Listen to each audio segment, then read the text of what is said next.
अस्सलामुअलैकुम वरहमतुल्लाहि वबरकातुहू। Sunday comment box के एक नए एपिसोड के साथ मैं एम कासमी आप लोगों की खिदमत में हाज़िर हूँ।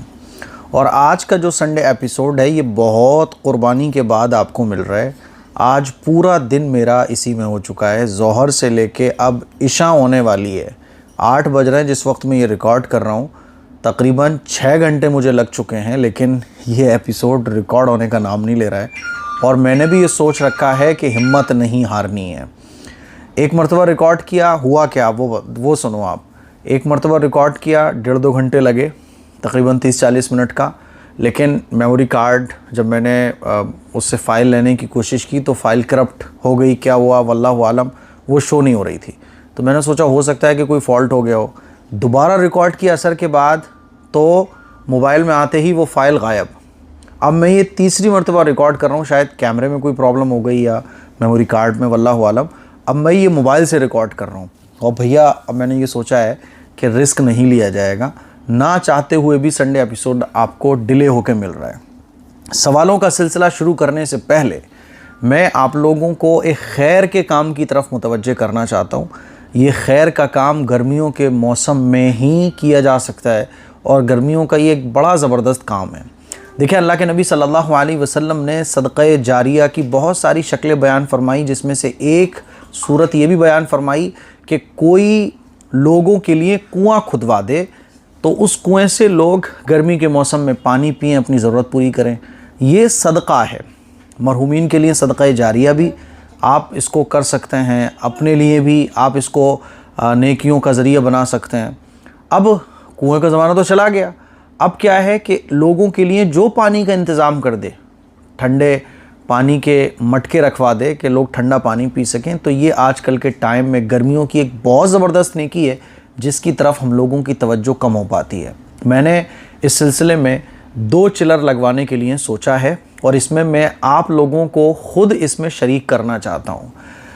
पहला जो बड़ा वाला चिलर है 40 और 80 का, यानी 40 लीटर उसमें ठंडा पानी रहेगा, 80 लीटर उसका स्टोरेज है। वो जो हमारी गली है मदीना कॉलोनी, ये शहर फ़िरोज़ाबाद में मतलब टॉप जो गली मत कहिए आप इसको, 2 रोड को जोड़ने वाली एक पूरी गली है और यहाँ से लोगों की आमदोरफ्त बहुत होती है। और शहर फ़िरोज़ाबाद में जो टॉप के एरिएज़ हैं उसमें मदीना कॉलोनी भी आता है।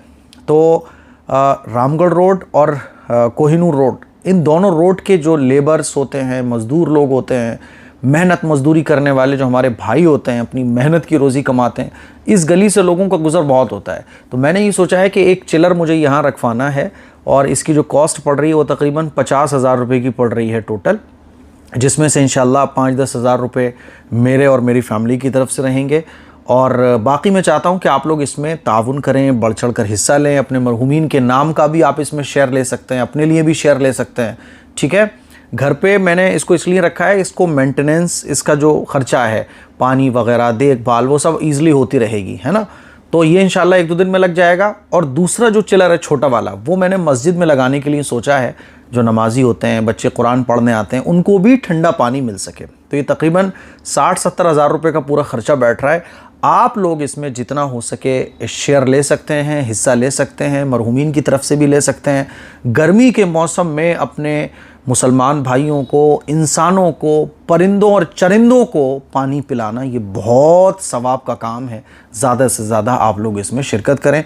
2-3 दिन के बाद इंशाल्लाह ये चिलर फिट हो जाएगा, तब मैं आप लोगों के साथ वो खुशियों वाला वीडियो भी शेयर करूँगा, क्योंकि नेकी के काम करके एक जो दिल को सुकून मिलता है वो अलग, और आखिरत में जन्नत हासिल करने का ज़रिया ये काम होते हैं वो अलग। चलिए सवालों का सिलसिला शुरू करते हैं। तो भाई अब सवालात थोड़े से कम रह जाएंगे, क्योंकि अब मेरी सारी ताकत ख़त्म हो चुकी है, सर में दर्द अलग चल रहा है, ठीक है।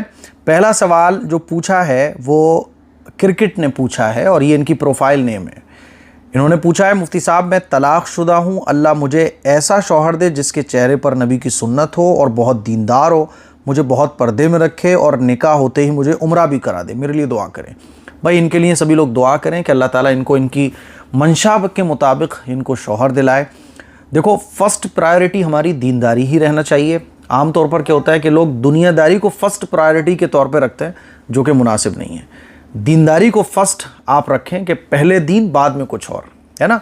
अब अच्छे लोगों का मिलना अच्छे लोगों से बहुत मुश्किल हो गया है, क्योंकि दुनिया में बुरे लोगों की तादाद ज़्यादा है, गंदे लोगों की तादाद ज़्यादा है, बुराइयाँ ज़्यादा हैं, नेकियां कम हैं। तो अच्छे लोग अच्छे लोगों से बहुत कम टकरा पाते हैं। बहरहाल मैं दुआ कर रहा हूँ, आप सभी लोग दुआ करें, जितने भी गैर शादीशुदा लोग हैं, हमारे नौजवान बच्चे और बच्चियाँ, अल्लाह सब के बेहतरीन रिश्ते मरहमत फरमा दे। जिनके रिश्ते हो गए हैं, अल्लाह ताला उनकी शादी के निकाह के असबाब बना दे। आप सभी लोग दुआ करें, ठीक है। चलिए, दूसरा सवाल जो पूछा है वो खालिस दीनी, इन्होंने पूछा है खालिस दीन। सवाल है कि औरतों को गैर महरम से खाना खाना कैसा है। जैसा कि शादी ब्याह में औरतों को गैर महरम मर्द खाना खिला रहे होते हैं। इस वक्त जिस तरह की शादियां चल रही हैं, उसको देखते हुए शरई हुक्म क्या है अगर इस मौजू पर मियाँ बीवी में झगड़ा होता है। जैसा कि मैं कह रहा हूँ, इसलिए मैं पूछ रहा हूँ कि 1 हफ्ते पहले शौहर ने बीवी को मारा था, वो खाना खाने के लिए शादी में जाने के लिए ज़िद कर रही थी।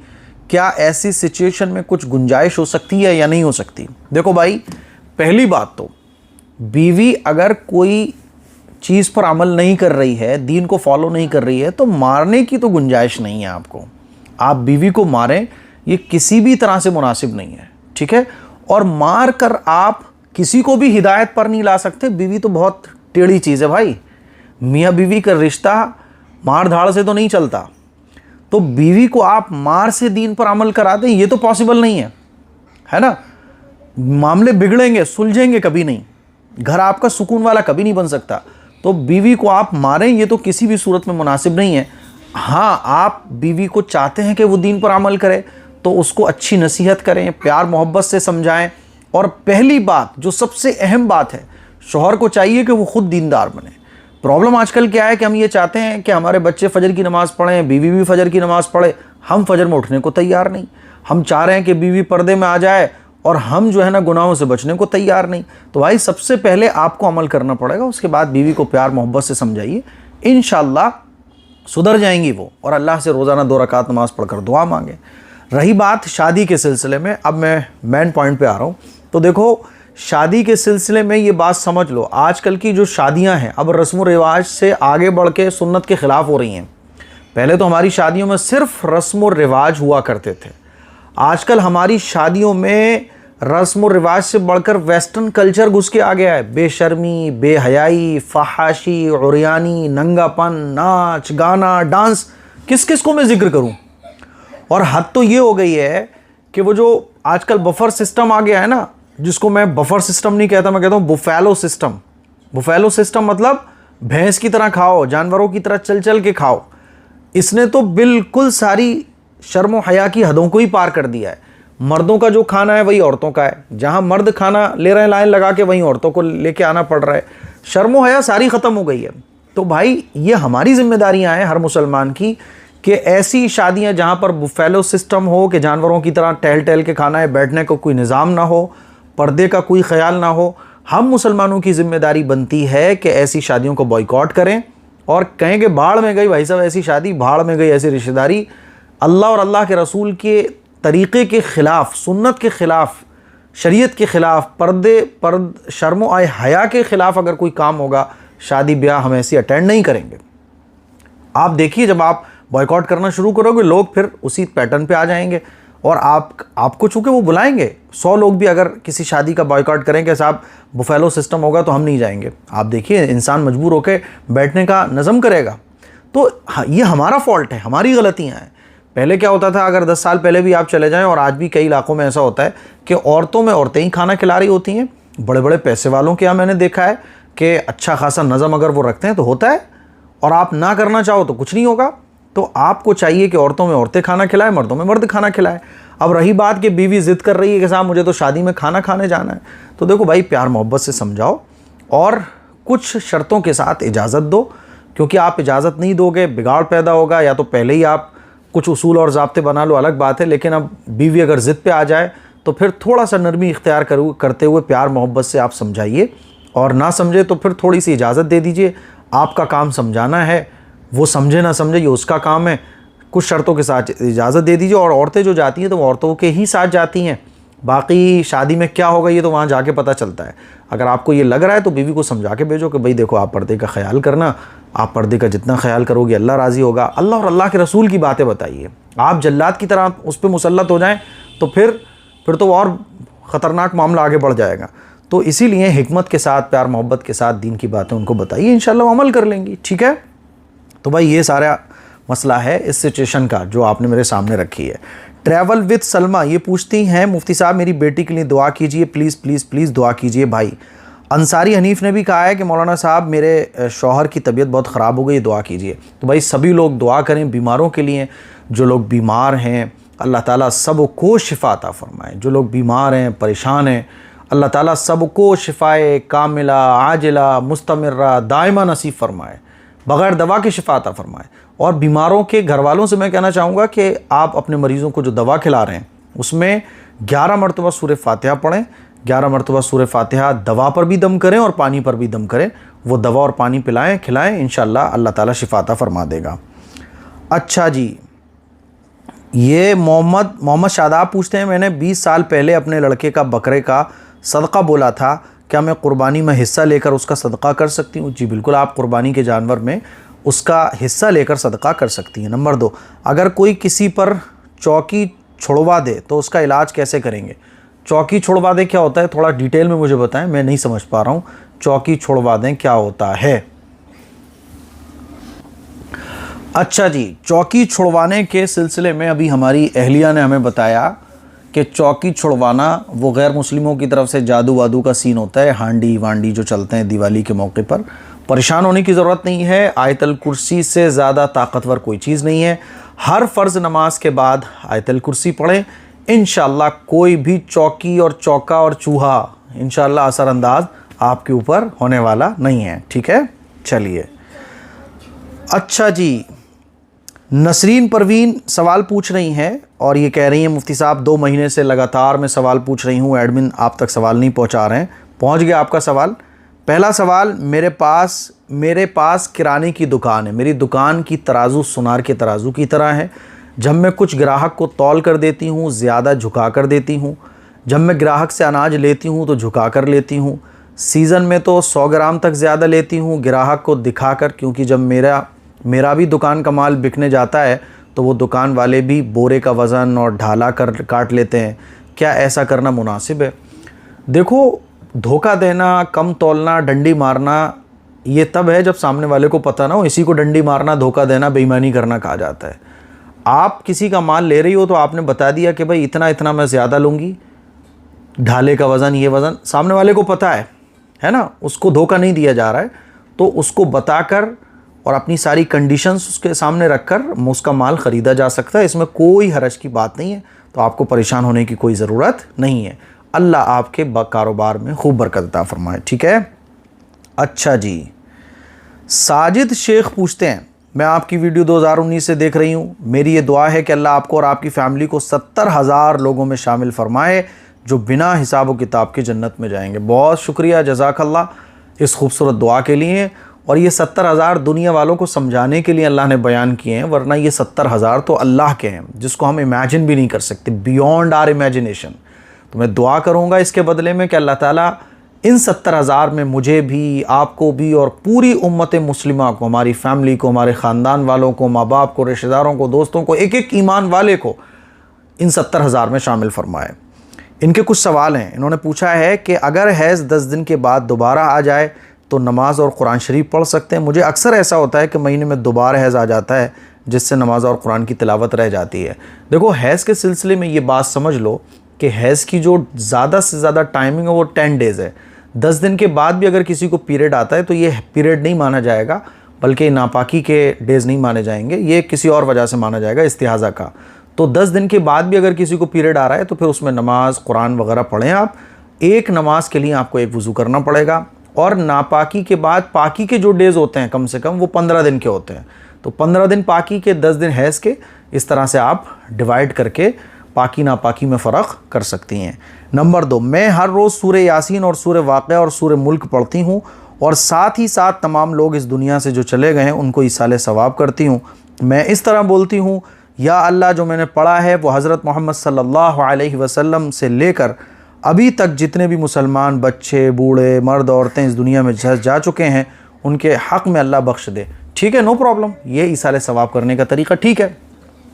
तीसरा सवाल, मेरा रोज़ रात में सूरह मुल्क पढ़ने का मामूल है, तो हैज़ की हालत में कुरान सुन सकते हैं, तो क्या सवाब और अजर पढ़ने के बराबर ही मिलेगा? देखो, पढ़ने का अजर ज़्यादा है सुनने के मुकाबले में, क्योंकि पढ़ने में मेहनत ज़्यादा लगती है। लेकिन कोई मामूल हमारा जब होता है और कोई ऐसी मजबूरी आ जाती है जिसमें हम चाहते हुए भी वो अमल नहीं कर सकते, जैसे कि मान लीजिए हैज़ आ गया, तो ख़वातीन अब जो मामूलात करती हैं लेकिन मजबूरी की वजह से वो छूट गए, तो अल्लाह बग़ैर करे उस अमल का अजर दे देता है। तो आप परेशान ना हो, हाँ, हैज़ की हालत में सूरत वगैरह की तिलावत सुनी जा सकती है। ठीक है। मुस्तकीम अली पूछते हैं, मुफ्ती साहब क्या कुर्ता खड़े होकर बाथरूम में या लिबास जिस तरह पहनना सुन्नत है उसके ख़िलाफ़ अगर पहन लिया तो लाइलाज बीमारी में मुब्तला हो सकते हैं? ज़रूर बताइए। ऐसा कुछ भी नहीं है, अल्लाह गफ़ूर है, रहीम है। हाँ, सुन्नत के मुताबिक गुस्ल करना, सुन्नत के मुताबिक लिबास पहनना, ये ऐसा हमें करना चाहिए। लेकिन अगर कोई इसके अगेंस्ट कर लेता है, मान लीजिए वो खड़े होकर शॉवर ले रहा है, खड़े होकर कपड़े पहन रहा है, तो इसमें कोई लाइलाज बीमारी आपको होने वाली नहीं है, ऐसा कुछ भी नहीं है। ठीक है।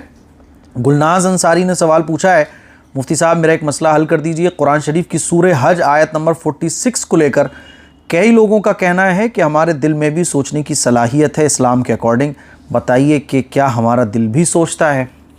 अब आयत नंबर 46 कौन सी है ये देखना पड़ेगा। इस वक्त तो वैसे ही हमारा दिमाग काम नहीं कर रहा है, क्योंकि 2 मरतबा ऑलरेडी हम रिकॉर्ड कर चुके हैं, लेकिन दोनों मरतबा आपका सवाल सामने आया है, लेकिन सूरह हज 46 आयत नंबर नहीं देखने का मौका मिल पाया। तो इसका जवाब इंशाअल्लाह हम फिर कभी देंगे। दिल के सिलसिले में इतना तो है कि दिल भाई बॉडी में बहुत अहम रोल अदा करता है, दिल के बगैर तो सब बेकार है। यानी अगर दिल की धड़कन रुक जाए, दिल काम करना बंद कर दे, दिल की पंपिंग में कोई प्रॉब्लम आ जाए, एक छोटा सा सुराख भी दिल में हो जाए तो कितनी प्रॉब्लम क्रिएट हो जाती है। तो दिल भाई है तो ज़बरदस्त चीज़। दिल अगर नेकी के आमाल से साफ़ हो तो ये बहुत ज़बरदस्त असर डालता है, और अगर गुनाहों से ये काला हो जाए तो इसकी भी ज़बरदस्त असरात होते हैं। तो दिल एक बहुत कीमती चीज़ है, और दिल पर जो चीज़ असर करती है, वो कहते हैं ना, कोई बात दिल से निकले तो असर करती है, कोई बात दिल से बोली जाए तो वो दिल पर असर करती है। तो दिल है तो बहुत अहम चीज़ है। 46 आयत नंबर कौन सी है वो इंशाल्लाह मैं देखकर बताऊँगा। अहमद पूछते हैं, मुफ्ती साहब लड़कियों को कितना पढ़ना चाहिए इस्लाम में, अल्लाह ताला कितना बताए हैं, प्लीज़ ज़रूर बताइए। देखो मेरे भाई, इल्म लड़कों के और लड़कियों के लिए, दोनों के लिए बराबर है। इल्म उसको सीखना ये तो मरने तक है ना, जब से हम होश संभालते हैं।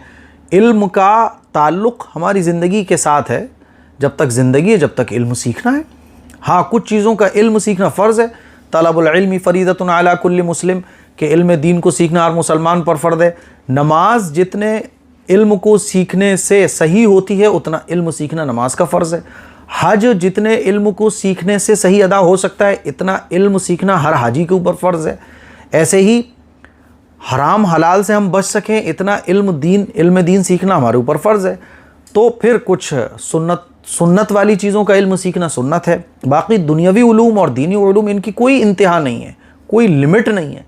मरते दम तक हमें इल्म दीन सीखना चाहिए। ठीक है मेरे भाई, तो लड़की हो या लड़का हो, इल्म हासिल कीजिए, मरते दम तक इल्म हासिल कीजिए। डॉक्टर बनिए इस नीयत के साथ कि मैं डॉक्टर बनने के बाद लोगों की मदद करूँगा। टीचर बन रहे हैं तो इस नीयत के साथ टीचर बनिए कि मैं जहालत ख़त्म करूँगा, इल्म की रोशनी को आम करूँगा।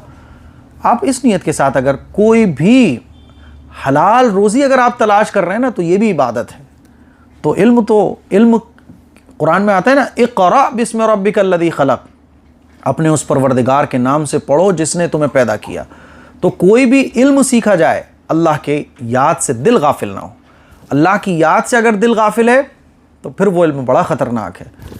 देख लो भाई माइक जल रहा है कि नहीं जल रहा है? हाँ, लाइट जल रही है माइक में, क्योंकि आज तो वैसे ही घबराहट बहुत हो रही है, क्योंकि 2 बार ये कांड हो चुका है। अब कहीं ऐसा ना हो माइक में कोई गड़बड़ हो जाए, पता चले मैं फिर देखूँ और कुछ गड़बड़ हो जाए आवाज़ में। अच्छा, नाजिया खातून पूछ रही हैं, मुफ्ती साहब मेरे बहन के बेटे का नाम अजहान है, लोग कहते हैं अजहान के माना अच्छे नहीं होते, आप ही कोई अच्छा सा नाम बताइए। अजहान के माना अच्छे? अजहान जहन से बना है, नहीं समझदार अक्लमंद बच्चा अजहान कहलाएगा। तो अजहान नाम ठीक है, इसमें कोई रश की बात नहीं, इस नाम को चेंज करने की ज़रूरत नहीं है। ठीक है। अच्छा जी, अच्छा कुछ और सवालात हैं जो दूसरे फ़ोन में है लेकिन मुझे याद हो गए हैं, क्योंकि मैं 2 बार रिकॉर्ड कर चुका हूं तो वो सवाल मुझे याद हो गए। पहला सवाल एक ये भी पूछा गया था, मतलब इस मोबाइल से हटकर पहला सवाल क्रिप्टो करेंसी के बारे में। तो क्रिप्टो करेंसी के बारे में आप ये बात समझ लीजिए, क्रिप्टो करेंसी की जो इमेज है, जो उसकी हकीकत है, वो अभी क्लियर नहीं है। क्रिप्टो करेंसी ना तो डिजिटल फॉर्म में है ना फिजिकल फॉर्म में है।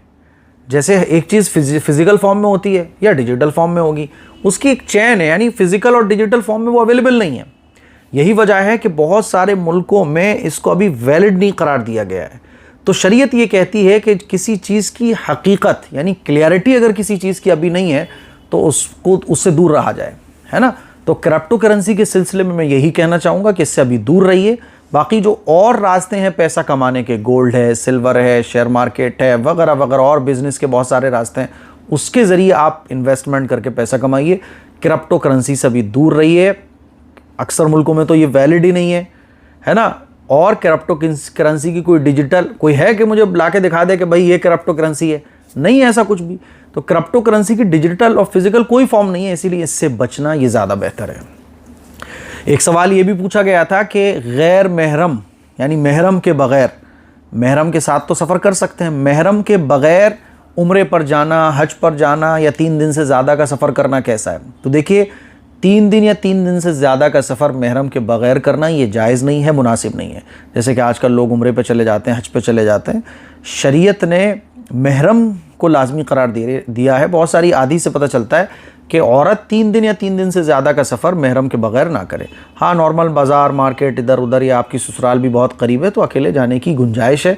लेकिन आजकल जो हालात हैं, इन हालात में तो भाई साहब महरम के बग़ैर नहीं जाना चाहिए। नॉर्मल मार्केट वगैरह ख़वातीन जा सकती हैं क्योंकि सारे मुस्लिम होते हैं चारों तरफ, लेकिन दूर दराज के सफ़र करना ये मुनासिब नहीं है। ठीक है। एक सवाल ये भी पूछा गया था क्रेडिट कार्ड से मुताल्लिक कि क्रेडिट कार्ड का इस्तेमाल करना कैसा है। तो अच्छे तरीके से समझ लें, क्रेडिट कार्ड कौन इस्तेमाल कर सकता है, कौन इस्तेमाल नहीं कर सकता। आपकी जेब इतनी भारी है कि क्रेडिट कार्ड नहीं भी हो तब भी आप वो चीज़ ख़रीद सकते हैं। ठीक है, तो आपके लिए क्रेडिट कार्ड का इस्तेमाल करना दुरुस्त है। आप क्रेडिट कार्ड सिर्फ इसलिए इस्तेमाल कर रहे हैं क्योंकि कुछ चीज़ें क्रेडिट कार्ड के ज़रिए बहुत सस्ती मिल जाती हैं, यानी आपको ज़रूरत नहीं है क्रेडिट कार्ड की। हाँ, कुछ ऑफ़र्स आपको चाहिए, जैसे एक चीज़ अगर 11,000 की है लेकिन क्रेडिट कार्ड के ज़रिए आप पेमेंट करेंगे तो 10,000 की वो आपको मिल जाएगी। 1,05,000 की एक चीज़ मिल रही है, क्रेडिट कार्ड आप लगाओगे क्रेडिट कार्ड तो आपको 1 लाख की मिल जाएगी, 5,000 रुपये बच जाएंगे। तो आपको ज़रूरत नहीं है, लेकिन ये ऑफ़र्स आपको हासिल हो सकते हैं, इसलिए आप क्रेडिट कार्ड इस्तेमाल कर रहे हो। EMI पे आप चीज़ इसलिए ले रहे हो क्योंकि वो EMI पे सस्ती मिल रही है और आप टाइम से पहले ही EMI पे कर दोगे, आपको ज़रूरत नहीं है, पैसा अल्लाह का शुक्र है। तो आप EMI पर कोई चीज़ ले रहे हैं और आपके पास पैसे हैं लेकिन ऑफ़र्स की वजह से ले रहे हैं, तो इसमें कोई हर्ज नहीं, आप क्रेडिट कार्ड इस्तेमाल कर सकते हैं। लेकिन आजकल जो चल रहा है कि जेब में गुंजाइश नहीं है, जेब है हल्की बिल्कुल, लेकिन शौक़ पूरे करना है तो साहब क्रेडिट कार्ड ले लिया, अब EMI पर चीज़ें ले ली, अब EMI उसकी भरी जा रही हैं, यानी उस चीज़ की ज़रूरत भी नहीं है, सिर्फ शौक़ पूरा करने के लिए कि EMI पे चीज़ें ले लेके अपने शौक़ पूरे करेंगे और साहब कोई किस्त विस्त बाउंस हो गई तो कोई बात नहीं, पेनल्टी दे देंगे। तो जो लोग गुंजाइश नहीं रखते किसी चीज़ को कैश में ख़रीदने की और वक्त से पहले EMI पे करने की, तो ऐसे लोगों को क्रेडिट कार्ड इस्तेमाल नहीं करना चाहिए। तो क्रेडिट कार्ड उन लोगों के लिए इस्तेमाल करने की गुंजाइश है जो उसको अफोर्ड कर सकते हैं, यानी वक्त से पहले वो EMI पे कर सकते हैं, इंटरेस्ट से वो बचे रहेंगे, सिर्फ उनको ऑफ़र्स हासिल करना है। तो हाँ, कुछ लोगों का इंटेंशन ही होती है कि मैं इस चीज़ को ख़रीदूंगा, EMI पर किस्त दे दूंगा, थोड़े से पैसे तो ज़्यादा जाएंगे इंटरेस्ट के, तो इंटरेस्ट का लेन देन जब हो जाएगा तो ये मुनासिब नहीं है। तो भाई ये कुछ सवालात थे संडे एपिसोड के। मुझे उम्मीद है कि आज का संडे एपिसोड आप लोगों को पसंद आया होगा। दुआओं में याद रखिएगा, अपना ख्याल रखिएगा और अगले संडे एपिसोड के लिए अपना सवाल कमेंट बॉक्स में जाके कमेंट कीजिएगा। दुआओं की गुजारिश है। अस्सलामु अलैकुम वरहमतुल्लाहि वबरकातुहू।